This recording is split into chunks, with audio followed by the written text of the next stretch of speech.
どうもこんにちは。片前国立公園への旅の記録後半です。これは旅行3日目の朝5時です。予報通り雨が降ったのですが、なんとテントから雨漏りしていました。わざわざこうならないためにレンタルしたんですけれども、すべてびちょびちょになりました。この日は朝から水上飛行機でもう一度片前国立公園に行く予定になっていたので、往復1人450ドル、絶対に無駄にしたくなくて、もろもろ急いで準備しました。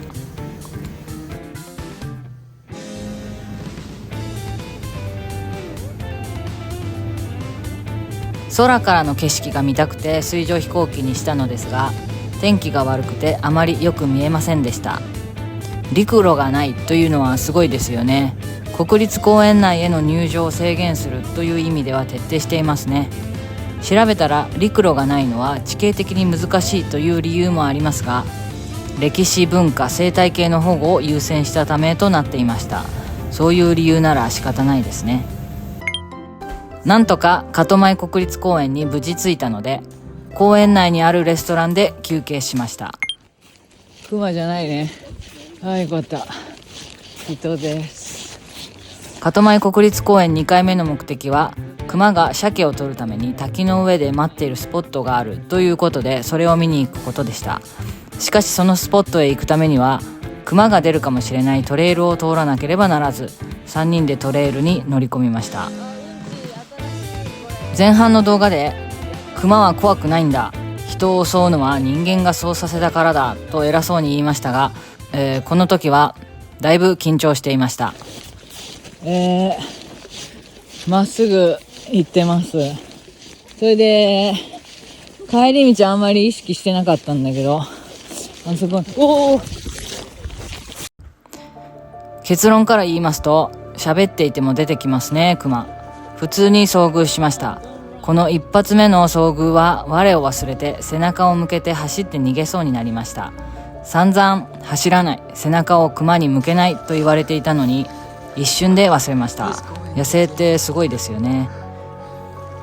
脇道にそれるように言われていたのですが、できませんでした。こっちに向かってきていたので、殺される想像をしてしまって全然ダメでした。クマにその気は全くなかったと思います。ごめんなさい。私の想像力の問題です。クマは全く悪くないです、本当に。最初は家族3人だけだったのでだいぶ心細かったですが、しばらく行くとクマ待ち中の他の人たちと合流できて、とっても心強かったです。この待ち時間に虫がかなり寄ってきてしまうので、この頭用の網を持ってきていて正解でした。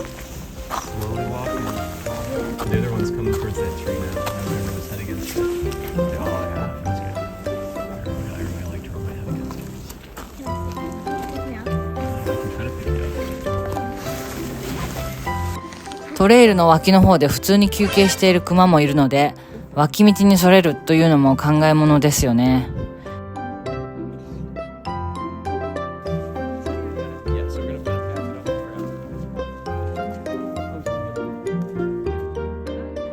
この入り口が見えた時は本当に嬉しかったです。さて、クマが滝の上で待っているスポットに到着しました。このスポットは人数制限がかかっていて、30分しかこのスポットにいることができません。ただやっと入れたのですが、クマが滝の上にいませんでした。国立公園で働いている人に聞いてみると、今年は水かさが少なく、鮭を捕まえやすくなっていて、わざわざ滝の上に行かなくてもいいため、滝の上にあまりクマがいないのだそうです。橋の上で見るクマは可愛いですね。さっきの恐怖が嘘みたいです。クマの動画はたくさんあったので、別の動画でまとめました。さて、お腹が空いたのでまたロッジの方に戻ることにしました。そしてやはり遭遇しました。近かったですね。早く距離を取るために走りたいんですが、それは絶対にしちゃダメなので、もう本当にあれですよね。こっちだね。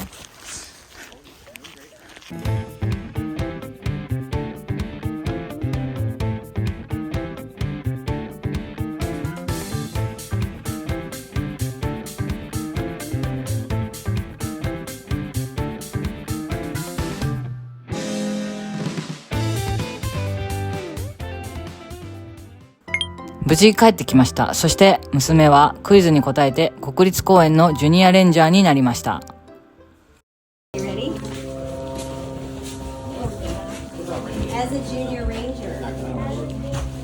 I promise to respect and protect our national park lands. And I promise to continue to explore and learn about these special places. And I will share what I learn with my family and my friends. Well done. Good job. Thank you. Of our super cool Ranger benches. I'm here the afternoon. You're welcome.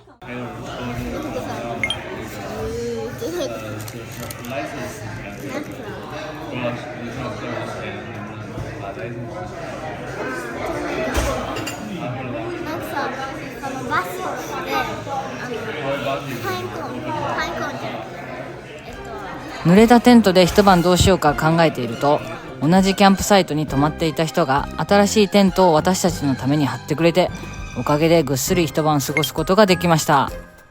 こちらのキャンプサイトはロッジも併設されていたので、施設がとっても充実していて、キッチンやシャワールームなんかもあり、お湯が出て、オーナーさんもいい人でとってもお世話になりました。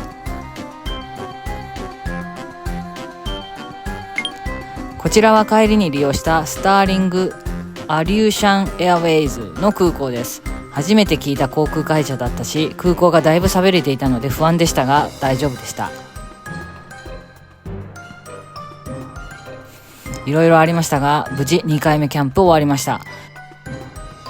次はキャンプサイトで食事を作るに挑戦したいと思います。どうもありがとうございました。